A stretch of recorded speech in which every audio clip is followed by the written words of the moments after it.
You, John Fitzgerald Kennedy, do solemnly swear. I, John Fitzgerald Kennedy, do solemnly swear.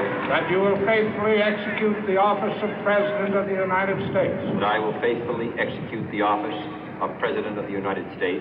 And will, to the best of your ability. And will, to the best of my ability. Preserve, protect, and defend the Constitution of the United States. Preserve, protect, and defend the Constitution of the United States. So help you God. So help me God.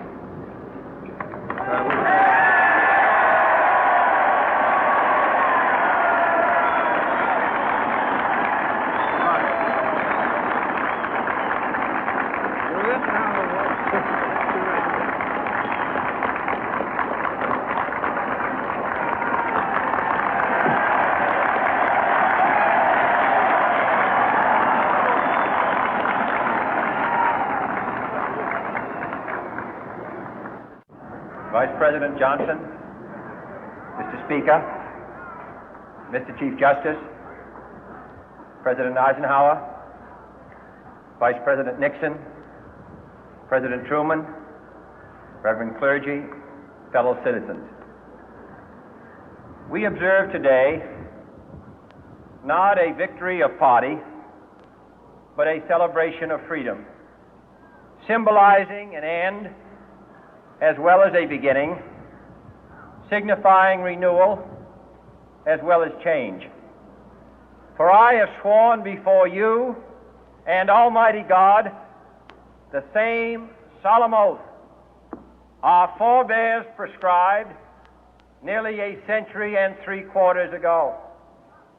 The world is very different now, for man holds in his mortal hands the power to abolish all forms of human poverty and all forms of human life. And yet the same revolutionary beliefs for which our forebears fought are still at issue around the globe. The belief that the rights of man come not from the generosity of the state, but from the hand of God.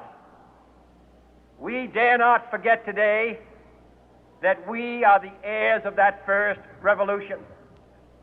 Let the word go forth from this time and place to friend and foe alike that the torch has been passed to a new generation of Americans born in this century, tempered by war, disciplined by a hard and bitter peace, proud of our ancient heritage, and unwilling to witness or permit the slow undoing of those human rights to which this nation has always been committed and to which we are committed today at home and around the world.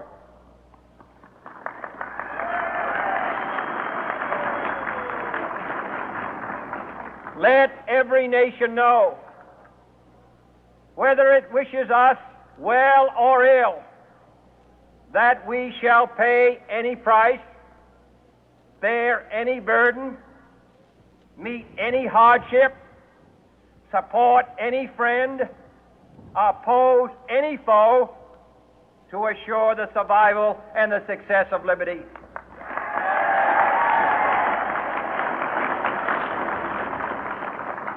This much we pledge and more.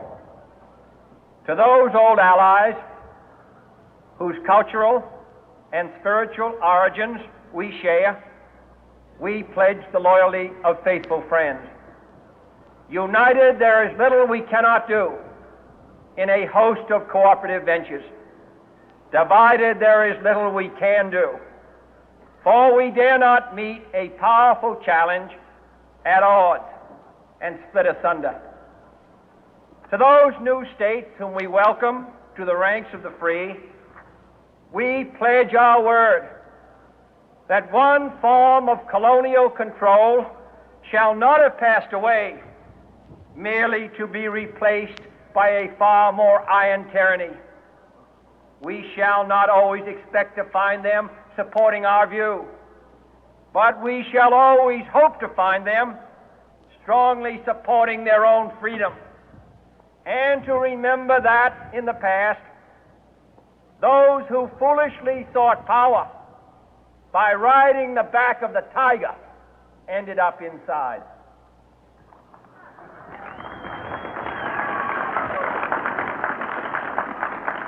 To those people in the huts and villages of half the globe struggling to break the bonds of mass misery, we pledge our best efforts to help them help themselves for whatever period is required, not because the communists may be doing it, not because we seek their votes, but because it is right. If a free society cannot help the many who are poor, it cannot save the few who are rich.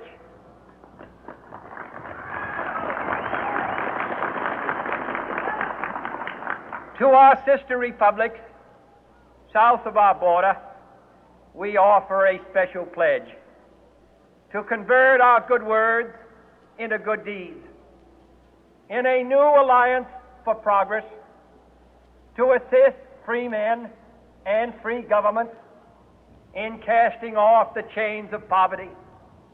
But this peaceful revolution of hope cannot become the prey of hostile powers. Let all our neighbors know that we shall join with them to oppose aggression or subversion anywhere in the Americas. And let every other power know that this hemisphere intends to remain the master of its own house.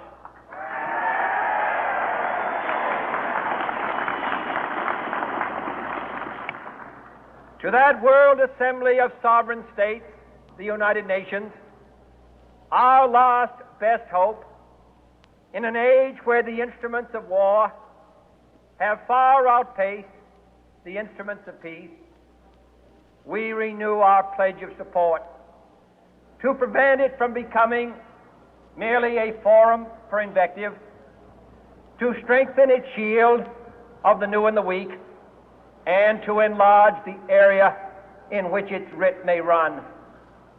Finally, to those nations who would make themselves our adversary, we offer not a pledge, but a request that both sides begin anew the quest for peace.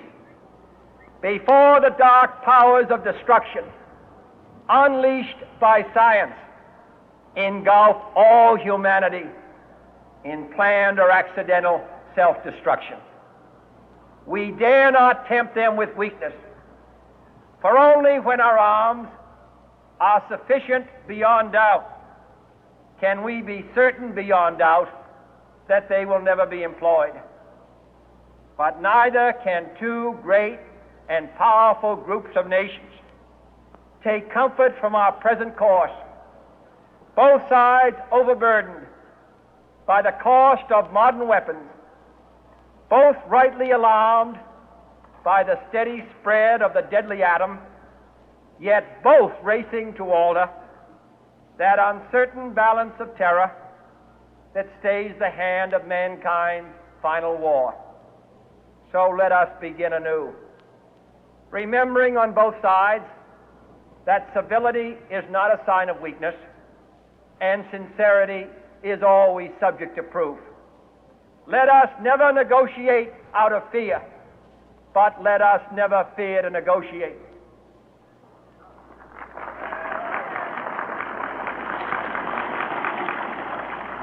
Let both sides explore what problems unite us, instead of belaboring those problems which divide us.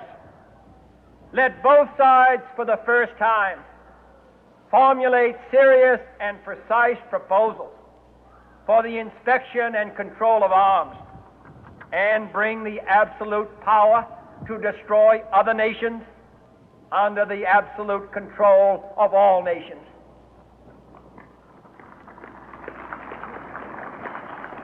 Let both sides seek to invoke the wonders of science instead of its terrors. Together, let us explore the stars, conquer the deserts, eradicate disease, tap the ocean depth, and encourage the arts and commerce. Let both sides unite to heed in all corners of the earth the command of Isaiah to undo the heavy burden and let the oppressed go free. And if a beachhead of cooperation may push back the jungle of suspicion, let both sides join in creating a new endeavor, not a new balance of power, but a new world of law, where the strong are just and the weak secure and the peace preserved. All this will not be finished in the first 100 days, nor will it be finished in the first 1,000 days, nor in the life of this administration, nor even perhaps in our lifetime on this planet. But let us begin.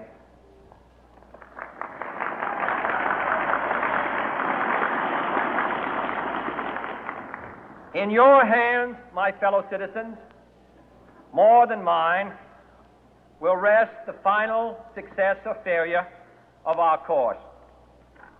Since this country was founded, each generation of Americans has been summoned to give testimony to its national loyalty.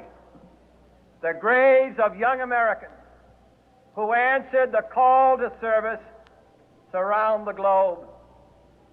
Now the trumpet summons us again, not as a call to bear arms, though arms we need, not as a call to battle, though in battle we are, but a call to bear the burden of a long twilight struggle, year in and year out, rejoicing in hope, patient in tribulation, a struggle against the common enemies of man, tyranny, poverty, disease, and war itself.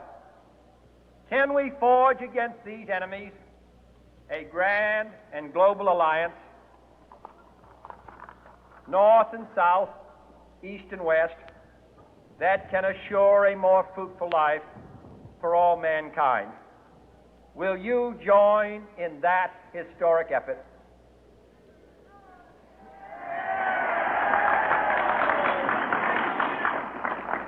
In the long history of the world, only a few generations have been granted the role of defending freedom in its hour of maximum danger.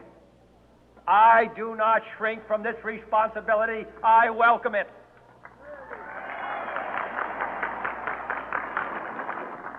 I do not believe that any of us would exchange places with any other people or any other generation. The energy, the faith, the devotion which we bring to this endeavor will light our country and all who serve it. And the glow from that fire can truly light the world. And so, my fellow Americans, ask not what your country can do for you. Ask what you can do for your country.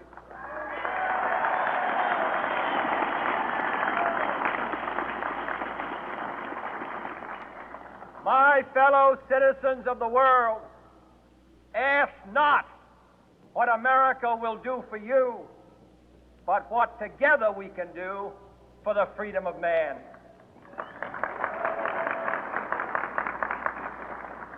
Finally, whether you are citizens of America or citizens of the world, ask of us here the same high standards of strength and sacrifice which we ask of you.